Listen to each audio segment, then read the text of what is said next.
আসসালামু আলাইকুম। হ্যালো বন্ধুরা, কেমন আছো সবাই? আশা করি ভালো। আমরাও তোমাদের দোয়া এবং ভালোবাসায় আলহামদুলিল্লাহ ভালো আছি।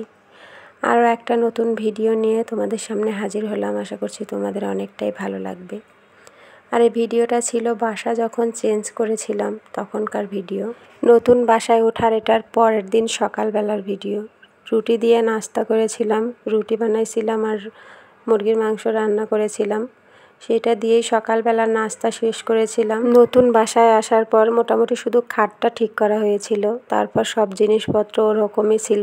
সকালবেলা থেকে বরের অফিস ছিল, এই জন্য রুটিটা বানিয়ে ওকে নাস্তা করে তারপর অফিসে চলে যাওয়ার পরে আমি কাজ করেছিলাম। অনেক রাতে ঘুমানো হয়েছিল, আবার সকাল ভোর ভোর উঠতে হয়েছিল। শরীরটাও প্রচণ্ড ক্লান্ত ছিল, তাই খুব বেশি রান্না বান্না করতে পারিনি। রুটি বানিয়েছিলাম আর খিচুড়ি রান্না করেছিলাম। আর পাতলা খিচুড়ি ঝাল কম হলে বাচ্চাদেরও খুব পছন্দ হয়, এই জন্য এক পাকে সারার জন্য খিচুড়ি আর ডিম ভাজাই করেছিলাম। যেহেতু অনেক কাজ ছিল তাই খুব তাড়াহুড়োর ওপরে রান্নাবান্না শেষ করে কাজে লেগে পড়েছিলাম। আর সেই দিনটাই সকাল থেকে রাত পর্যন্ত কাজ করেও আমি সব কিছু শেষ করতে পারিনি। আমার মোটামুটি 4-5 দিন লেগে গেছিলো সব কাজ শেষ করতে। একা হাতে কাজ করা কেউ ছিল না, এই জন্য আরও অনেকটা দেরি হয়ে গেছিলো। আর বড় অফিস চলতেছিল, ওরও ছুটি হয়নি, ওই জন্য ও আমাকে একটুও হেল্প করতে পারেনি। শুধু বড় বড় জিনিসপত্রগুলো একটু সাথে সাথে গোছায়ে খাট গোছায়ে নিয়ে তারপরে ওর কাজ শেষ। আর যত জিনিসপত্র বস্তা করা ছিল, ব্যাগে ছিল, ড্রেসিং ওয়ার্ড্রো এগুলো গোছানো ছিল, সব আমার একা হাতে করতে হয়েছিল। আর ও অফিস থেকে এসে এসে বলতেছিল আস্তে ধীরে করো, এত তাড়াহুড়ো করার কোনো কিচ্ছু নেই। কারণ এত তাড়াহুড়ো করে কাজ করে যদি নিজে অসুস্থ হয়ে যাও তাহলে কিন্তু একটাও হবে না, অতএব আস্তে ধীরে করো। আর আমার কাছে মনে হয় কখন শেষ হবে সেটা যদি রাত 1টা বাজে তারপরেও কাজ করতেই থাকি, কখন শেষ হবে। 8 বছরে বাসা চেঞ্জ করা হয়নি, একটা বাসাতেই ছিলাম। তাও বাসাটা বেশি বড় ছিল না, এই বাসার মতো অনেকটা ছোট ছিল, এই জন্য এতটা বুঝতে পারিনি যে জিনিসপত্র আমার এত হয়ে গেছে। প্রথম যখন ঢাকা শহরে আসি শুধু একটা কাপড়ের ব্যাগ ছাড়া আর কিছুই ছিল না, সব ঢাকায় এসে করা 8 বছরে। আর বাসা চেঞ্জ করতে গিয়ে বুঝতে পারলাম আমি এতটা জিনিস করে ফেলেছি। আসলে এটা কোনো উচিত হয়নি, কারণ বাসা বাড়িতে যেহেতু আমাদের পোস্টিংয়ের চাকরি, কখন কোথায় চলে যেতে হয়, সেই জন্য এটা আসলে এত জিনিসপত্র করা ঠিক হয়নি।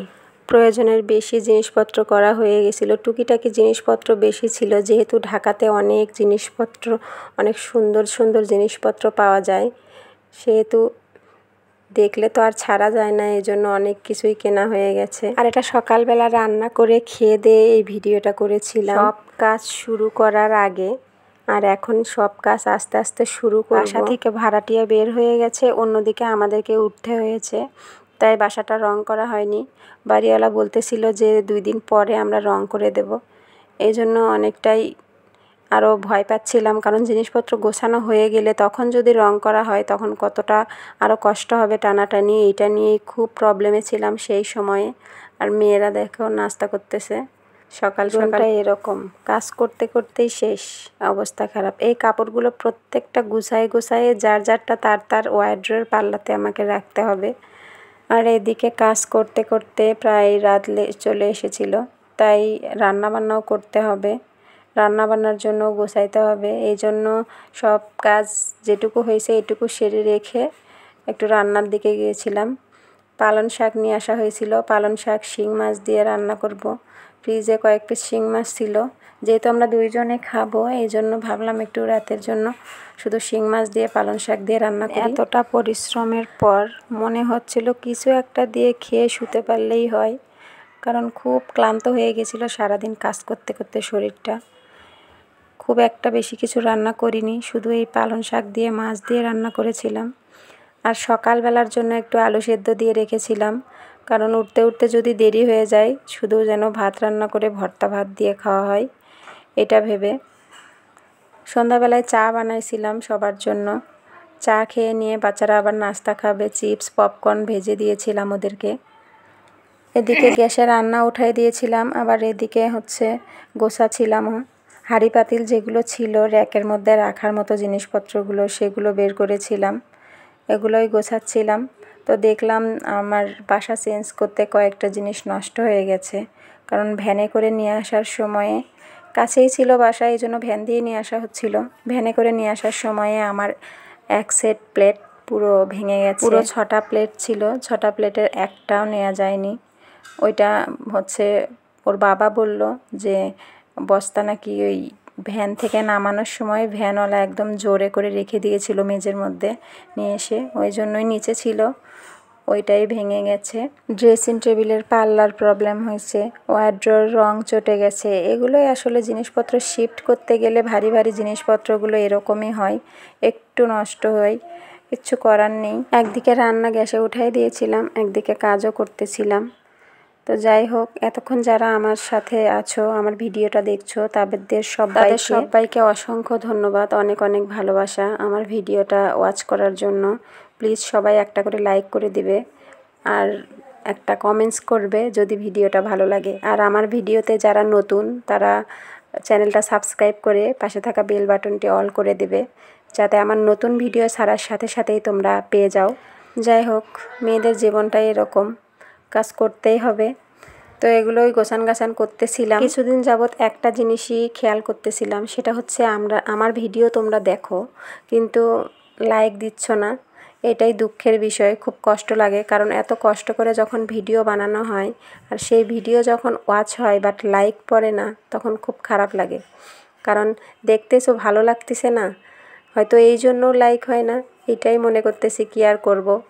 প্লিজ একটা করে লাইক করে দিও। কমেন্টস অনেক বেশি থাকে, কমেন্টসের তুলনায় লাইক থাকে না, এটাই খারাপ লাগে। কারণ তোমরা কমেন্টস করতেছো কিন্তু লাইক করতে অনেকেই ভুলে যাচ্ছ।